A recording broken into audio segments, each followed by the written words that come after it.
My name is Sam Vaknin, and I'm the author of Malignant Self-Love, Narcissism Revisited. Is Donald Trump a narcissist? Is Hillary Clinton a narcissist? 8 years ago, in July 2008, I published an essay titled Barack Obama, Narcissist or Merely Narcissistic? It was the first time ever that pathological narcissism has been linked to a prominent politician of national standing. He was not president yet, but he was campaigning to be one. The essay caught fire, was replicated on more than 4 million websites, and thrashed and rehashed by conservative talk radio and various print magazines.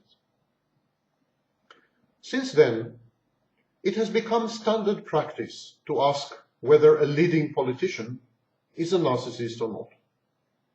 Problem is, since 2008, there has been an avalanche of self-styled experts, wannabe gurus, life coaches of one type or another, and all kinds of alleged or ostensible scholars whose bombast and media-hungry pursuits are dwarfed only by the level of their ignorance. Very, very few of them know what they're talking about. Actually, I've yet to come across one.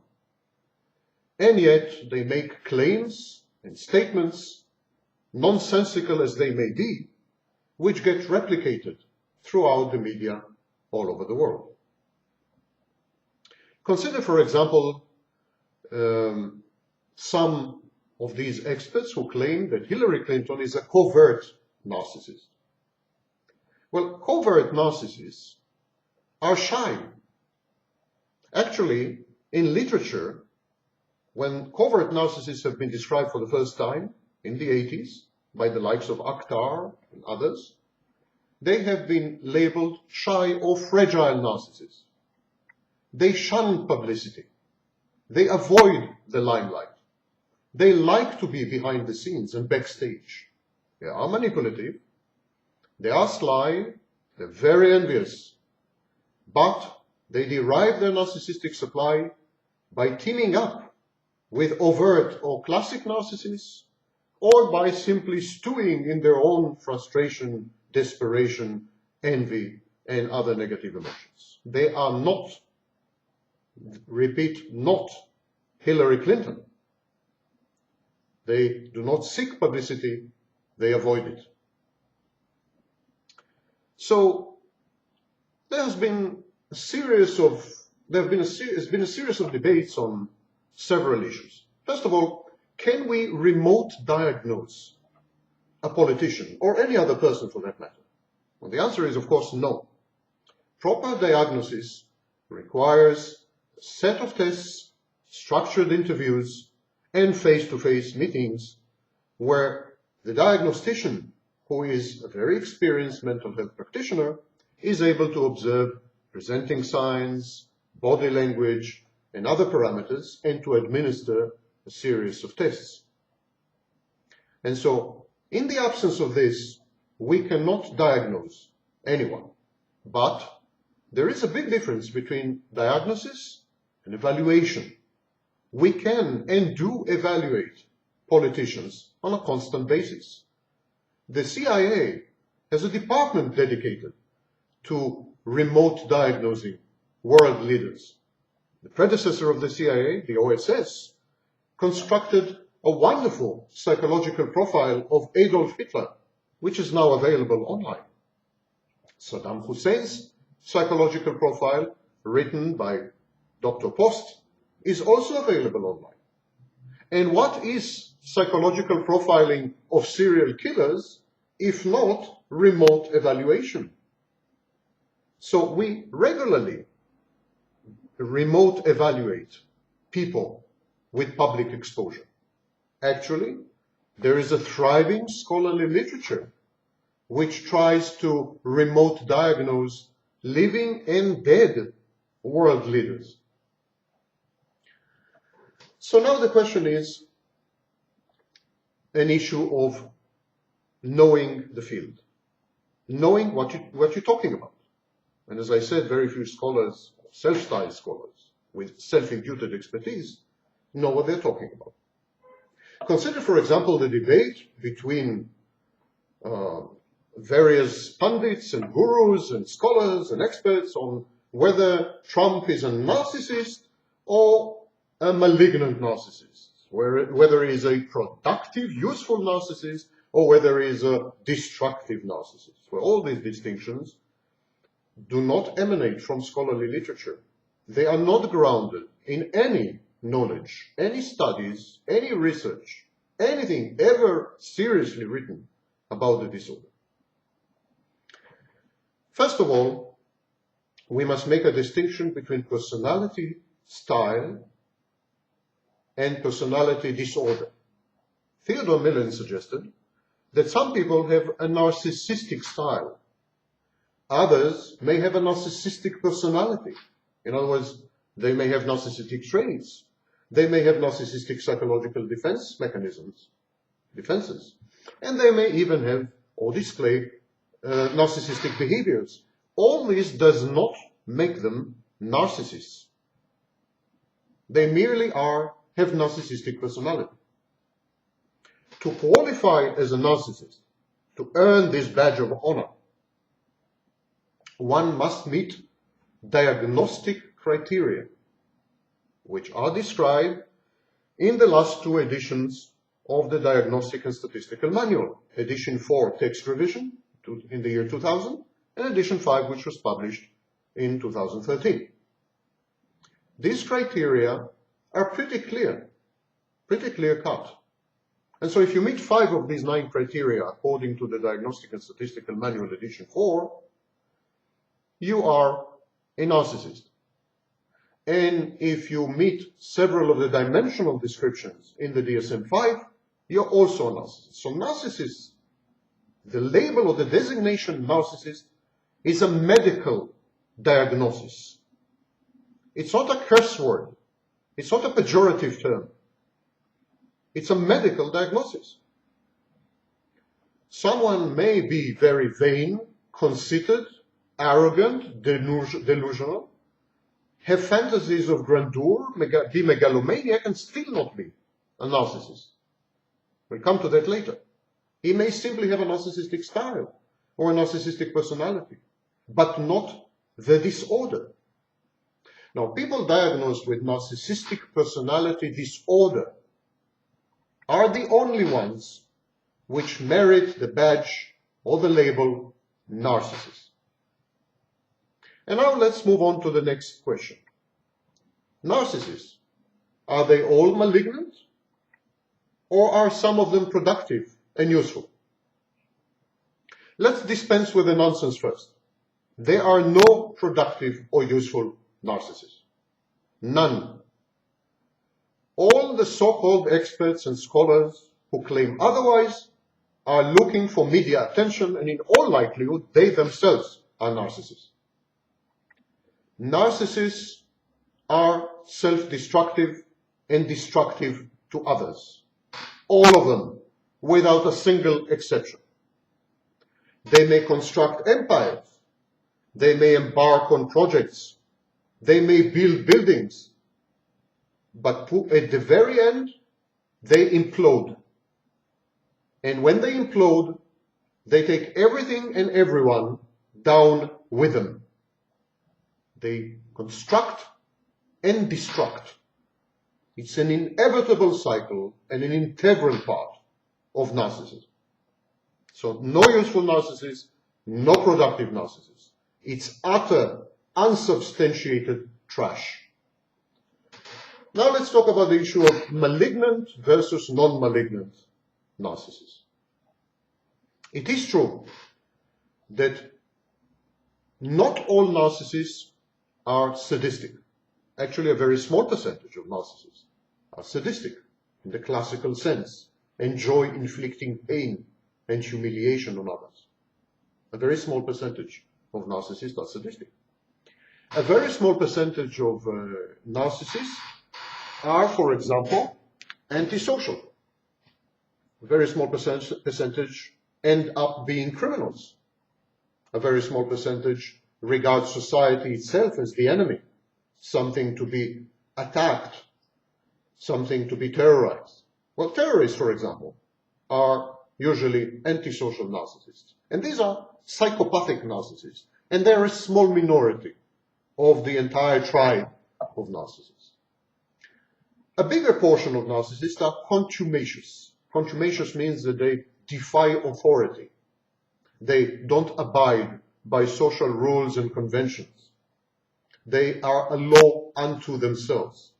They hold in contempt anyone who tells them what to do or tries to. They are very bad team players and so on. So they are contumacious. Malignant narcissists are sadistic, contumacious, and also antisocial. Therefore, only a minority of narcissists are also malignant narcissists. What happens to narcissists who are not malignant narcissists? Well, they function somehow in society. They climb the corporate ladder. They have families. They function more or less normally. The only thing is that they are overbearing, overweening, domineering, grandiose, megalomaniac, and so on and so forth. But it doesn't slide into antisocial, criminalized, contumacious, or sadistic behaviors. So, small percentage are malignant. And now we come to the question of whether there is any series of traits and behaviors that are common to all narcissists, malignant and non-malignant. And the answer is, of course, yes. All narcissists, malignant and non-malignant, lack full-fledged, fully developed empathy. They have something that I call cold empathy. It's the ability to read other people, to discern their weaknesses, their failings, the chinks in their armor, and to leverage this information for the benefit of the narcissist and to further his goal. So this is called empathy, an X-ray vision, which allows the narcissist to realize how he can penetrate and how he can prey upon his victims. But they lack emotional empathy. They lack fully developed, full-fledged empathy, which allows them to put themselves in other people's shoes, to experience, however vicariously, what other people feel and fear and want and wish and dream. So narcissists, all narcissists, lack empathy, malignant and non-malignant alike. All narcissists are exploitative. They all exploit other people. Exploitation is often abusive. So they all abuse other people. Malignant and non-malignant abuse other people. They are all, in some ways, self-destructive. Malignant narcissists would be self-destructive in a much bigger way, because they usually tend to drag many other people with them. They are also driven much more. They're much more ambitious. So they are alpha males, so to speak. So they construct empires, business empires, political empires, and so on. When they fall down, everything falls with them. Family, community, nation.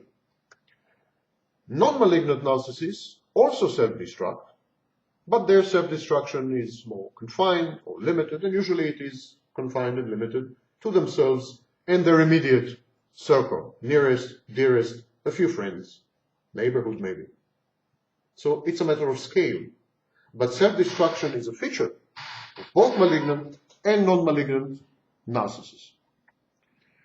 They are all narcissists, malignant and non-malignant, are grandiose.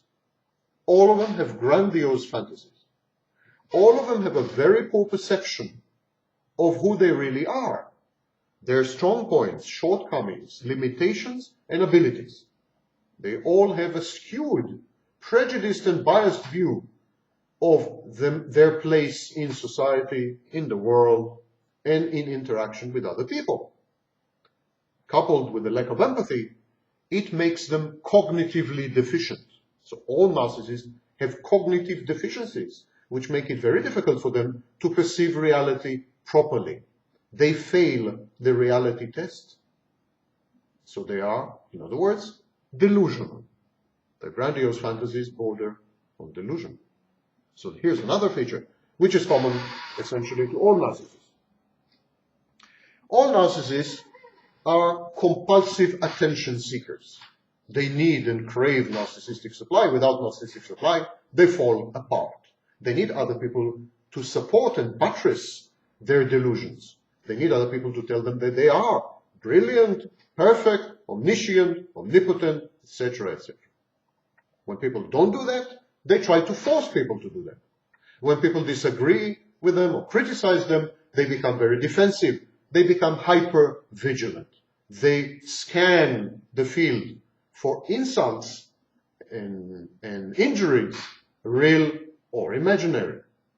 They are on their toes, on their guard, and in a way, paranoid.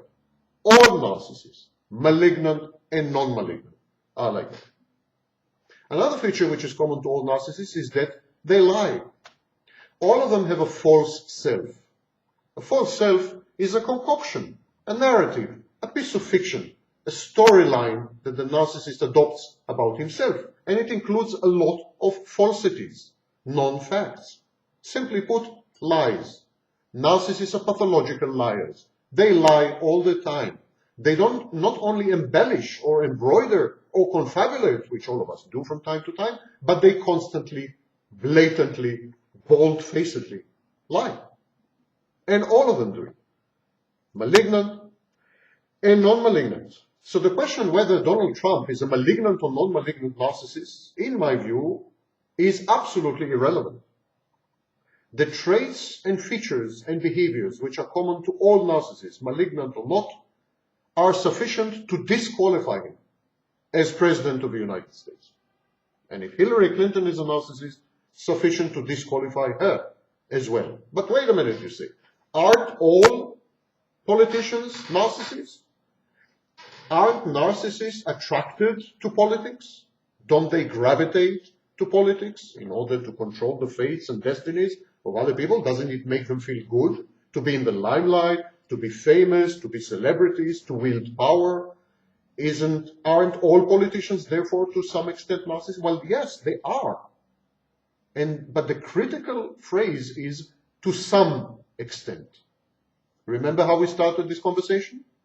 Personality style. So many politicians have a narcissistic style. Many of them even have narcissistic personalities, but extremely few have a personality disorder. Donald Trump, in my view, having watched hundreds of hours of video over the last 5 years, in my view, would satisfy most of the criteria, including the modern dimensional treatment of narcissism, would satisfy most of the criteria for a personality disorder. But that's, of course, just an opinion, a view. I'm not able to diagnose him, and he hasn't been exposed to any proper qualified diagnostician, which I'm not. So we can only evaluate. As we have evaluated Adolf Hitler or Saddam Hussein or others, we can only evaluate Donald Trump. So he seems to have a personality disorder as opposed to a personality style and so on. Hillary Clinton is a more complex case, but it would seem that she also qualifies. But that's not the main topic of this discussion. The main topic is how the field of pathological narcissism is replete with hundreds of charlatans, many of them with academic degrees, who don't know what the hell they're talking about. And they apply their ignorance with a lot of aplomb and a lot of certitude and implied authority. And they spew nonsense and trash, misleading their readers and listeners and viewers into unnecessary and unimportant debates about distinctions that don't exist at all in the proper scholarly literature between subtypes of narcissists that are totally invented. I will conclude by giving an example. The Dark Triad. It sounds like the title of a Hong Kong action movie. The Dark Triad is allegedly the confluence of three traits. Machiavellianism, whatever that means, probably means cunning, narcissism, and psychopathy. Well, the Dark Triad is a fancy, media-hyped, media attention-catching name for malignant narcissist. It's exactly the malignant narcissist. Malignant narcissist is scheming, he is antisocial, he's psychopathic in a way. He is, of course, narcissistic. So why come up with the Dark Triad? Why rename this perfectly excellent label proposed by Otto Kernberg more than 40 years ago? Why do we need that? The Dark Triad was invented to attract the media's attention. The field of psychology and psychiatry and therapy is flooded with narcissists. Believe you me, I've been interacting with them for 20 years. A lot of them, many of them, are outright narcissists. Narcissistic style, personality, and many of them suffer from narcissistic personality disorder. They crave attention. They crave celebrity. They crave fame. They need it. They're addicted to it. They are junkies, like all narcissists. And so they come up with these concocted, idiotic labels, titles, distinctions, and suggestions. Extreme narcissists, dark triads, and I don't know what other types of utter, unsubstantiated, invalidated, unvalid nonsense. So, be vigilant, be on your guard. Don't swallow everything you have fed. Go to multiple sources. Try to limit yourself to reading more scholarly, more substantiated literature, which has reasonable bibliographies and draws on knowledge that has accumulated over decades. Don't listen to instant celebrities who have discovered that there is a lot of money in narcissism and declare themselves a minute later as experts. Vote for the right candidate.